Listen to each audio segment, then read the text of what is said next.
Оқушылар сіздерді математикадан ғана емес, басқа пәндерден де БЖБ-ТЖБ видеолары шығатын басқа нұсқа каналымен таныстырғым келіп отыр.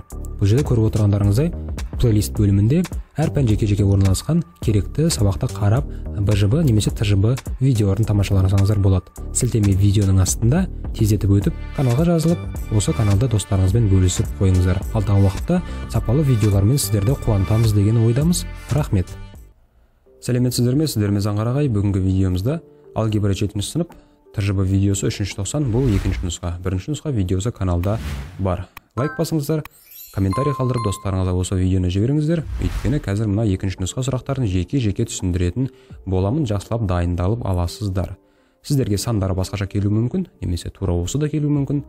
Бірақ сіздер қысқаша көбейту формулаларын қолданып, өрнекті ықшамдау, немесе мынандай бір мәтін есептерді де, тиімді тәсілмен есептеуді де қолданып қазір үйренетін боласыздар. Сондықтан видеоны соңына дейін қарап түсініп алыңыздар. Сонымен бастайық.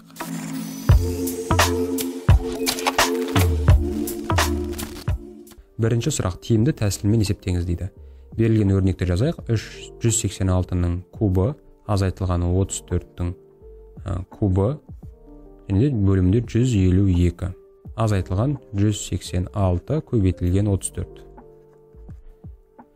Енді бұл жерде, егерде ешқандай формуланы қолданбай 186-ны кубтау керек болады, 34-ті кубтау керек болады, азайтып, оны 152-ке бөліп, мынаның көбейтіндісін тауып, көптеген арифметикалық амалдар орындайын деп тұрмыз. Қысқаша көбейту формуласын қолданып есептеп көрейік, қаншалықты көп арифметикалық амал қолданады екенбіз. Мына екі өрнектің кубтарының айырмасы формуласын қолданатын болсақ, біз бір кішкентай жақша, бір үлкен жақша ашып, 186 мен 34-тің айырмасын жазамыз. Екінші жақшаға 186-ның квадратын және 34-тің квадратын, ортасына екеуінің көбейтіндісін жазуымыз керек. 186 көбейтілген 34. Екі жерде де қосу амал тұрады. Бөлімінде 152 өрнегі бар. 152 азайтылған 186 көбейту 34. Байқап тұрғандарыңыздай, мынау 186-тан 34-ті азайтатын болсақ 152 шығады. 152. Сонда біз көбейту болып тұрғаннан кейін бұл бөлімдегі 152-мен қысқартып жіберсек болады. Бұлай. Көрдіңіздер ме? Қалғандарын жазайық. Қалғандары бізде тең 186-ның квадраты қосылған 186 көбейтілген 34 қосылған 34-тің квадраты азайтылған 186 көбейтілген 34. Бұл жерде мына 186 көбейту 34 екеуін көбейтіндісін мәнін таппай-ақ, таңбалары әртүрлі болып тұрғандықтан біз екеуін жойылып кетеді деп нөлдеп қысқартып жойып жіберсек болады балалар.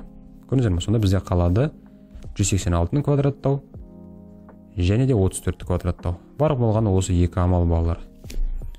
Енді бұл жерде екі санның квадраттарының қосындысы формуласы жоқ, сондықтан егер азайтынды болатын болса, әрине формуланы қолдана салатын едік, екі өрнектің квадраттарының айырмасы деп. Ал бұл жерде біз амал жоқ, квадраттарын тауып қосамыз. 186 көбейтілген 186 болады 34596. Жай квадратының өзі осындай сан болып жатыр, қазір кубтаған кезде көп сан шығып кететін еді. 34 көбейтілген 34 болады 1156. 1156-ға 34596-ны қосамыз, 35752. 35752. Мінекей бізде осындай жауап шықты. Қысқаша көбейту формуласын осылай тиімді тәсілмен шығаруда қолдансақ болады. Достарыңызға осы видеоны жіберуді ұмытпаңыздар. Келесі тапсырмаға өтейік.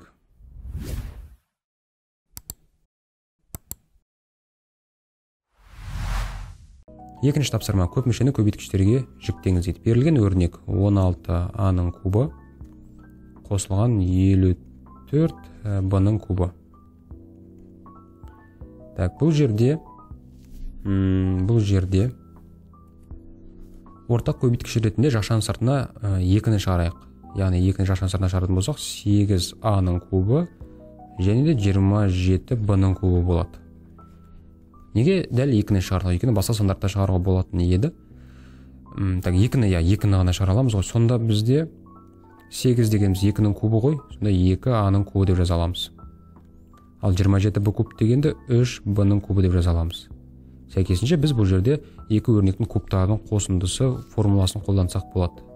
Яғни бірі кішкентай жақша, екіншісі үлкендеу. Біріншісіне 2а мен 3b-ны қосып жазып қоямыз. Екіншісіне екі жағына квадраттарын. 2а-ның квадраты 4а квадрат, 3b-ның квадраты 9b квадрат. Ортасына екеуін көбейту керек, 6аб. Мына жерде минус, мына жерде плюс болады. Міне осылайша 3, 2 және де 3 мынау жақшаларды көбейту арқылы көбейтішке жүктедік, қосу амалын. Келесі тапсырма бізде мына берілген x-тің квадраты қосылған 8x қосылған 16 минус 3xy минус 12y өрнегін ықшамдайық. Бұл жерде x квадрат плюс 8x плюс 16 дегеніміз x плюс 4-тің квадраты формуласына келіп тұрған көріп тұрсыздар. Ал мына жерде ортақ көбейткіш ретінде жашан сыртына минус 3x-ті шығарайық. Сол кезде y қалады. 3x емес, бұл жерде 3y-ті шығарады екенбіз. Сол кезде x плюс 4 қалады. Минусты шығарғанымыз үшін жашан сыртына мына таңбалар өзгереді балалар. Сәйкесінше мына x плюс 4-тің квадраты дегеніміз x плюс 4 көбейту x плюс 4-ті береді ғой. Ал мына жерде тағы да x плюс 4 бар.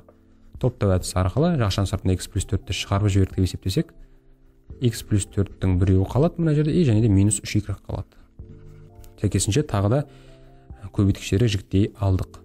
Келесі соңғы тапсырмасы a-ның квадраты плюс 2ab плюс b-ның квадраты және де 4a плюс 4b қосылған 4. a-ның квадраты плюс 2ab плюс b-ның квадраты дегеніміз a плюс b-ның квадраты формуласын беретін сіздер түсініп тұрсыздар. Мына жерде 4a плюс 4b өрнегінен біз 4-ті жақшан сыртына шығарайық. 4-ті жақшан сыртына шығаратын болса a плюс b қалады. Бірақ ол 4-тің өзін 2 көбейтілген былай 2 деп бөліп жіберейік. Сонда қосылған мына соңындағы 4-ті біз 2-нің квадраты деп жазатын болсақ, тағы да бізде екі өрнектің квадраттардың қосындысы формуласына келеді. Бірінші өрнегіміз a плюс b, екінші өрнегіміз 2, яғни осының квадраты. Яғни бұл жерде x-тің квадраты плюс 2xy қосылған y-тің квадраты өрнегін x плюс y-тің квадраты деп жаза алатын едік қой. Сол секілді бұл жерде x-тің рөлінде a плюс b, y-тің рөлінде мынау 2, көріп тұрғандарыңыздай ортасында 2 өрнекті көбейтіп 2 еселедік. Бәрі дұрыс келіп тұр. Міне балалар, осылай орындалатын тапсырма. Сұрақтарыңыз болса комментарийға тайм-код қалдыру арқылы қойыңыздар. Мен барынша жауап беруге тырысамын. Келесі сұраққа өтейік.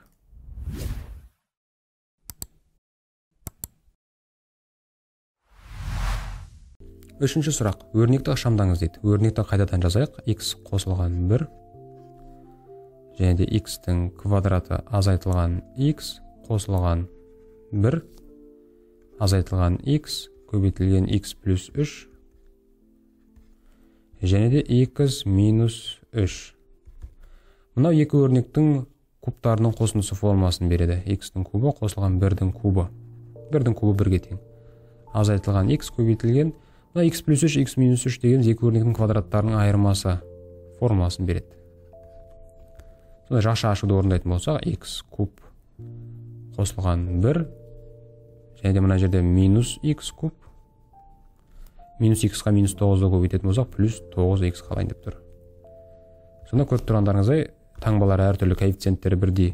Екі өрнек қысқарады. Плюс x куб пен минус x куб.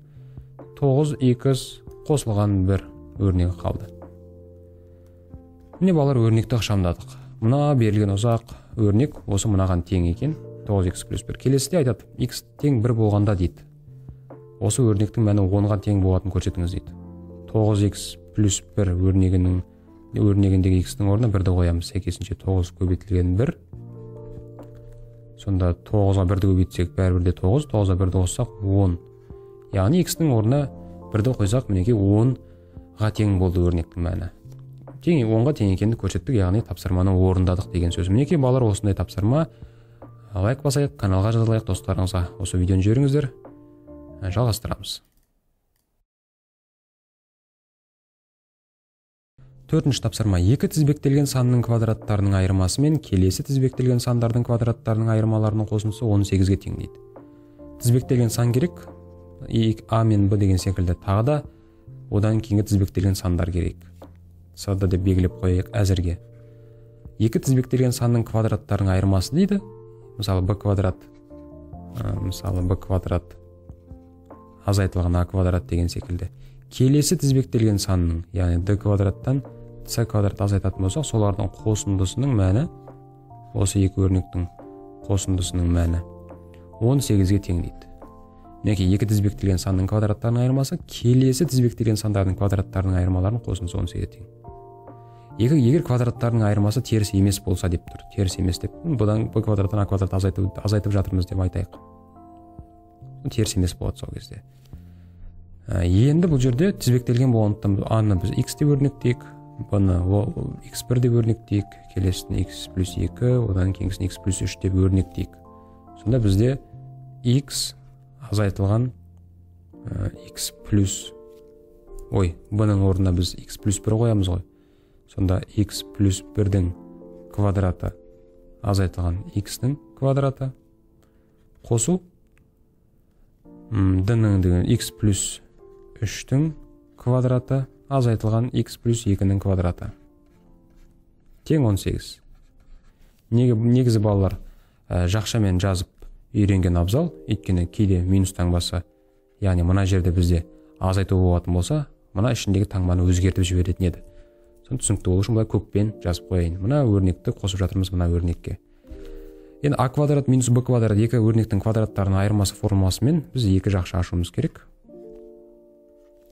Қосу деп мынау да сол формулаға келеді ғой, сонда екі жақша ашуымыз керек.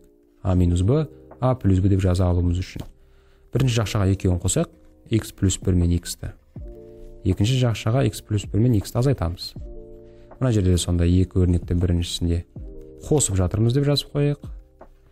Келесінде x плюс 3 пен x минус 2-ні азайтамыз. Азайтқан кезде x плюс 2 екеуінде таңбасы өзгереді. Мынау да. Түсінікті ғой. Жойылатын, әр жақшаның ішінде жойылатын бар ма? Мысалы, плюс x пен минус x жойылады, плюс x пен минус x жойылады. Оның үстіне мына жерде 1 деген ғана сан қалды мына жақшаның ішінде. Мына жақшаның ішінде де 3-тен 2-ні азайтатын болсақ 1. Яғни бұларға мән бермей қойсақ болады. 1 шықты бәрібірде. Демек мына жақшаның ішінде x-ға x қоссақ 2x қосылған 1 плюс мына жақшаның осының ішінде 2x 3-ке 2-ні қосатын болсақ 5 тең 18. 2x-ға 2x қосатын болсақ 4x, 5-ке 1-ді қоссақ 6. Сәйкесінше 4x 16-тан 8 азайтсақ 12.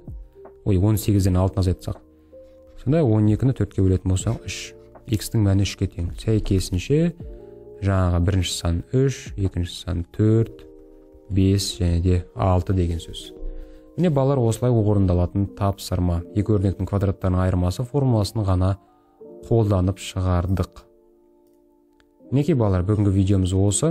Каналға жазылыңыздар, қоңыраушаны басып қойыңыздар, каникулдарыңыз, демалыстарыңыз жақсы өтсін, барлық бақылау жұмыстарын сәтті тапсырыңыздар. Сіздермен болған Заңғыр ағай, келесі кездескенше.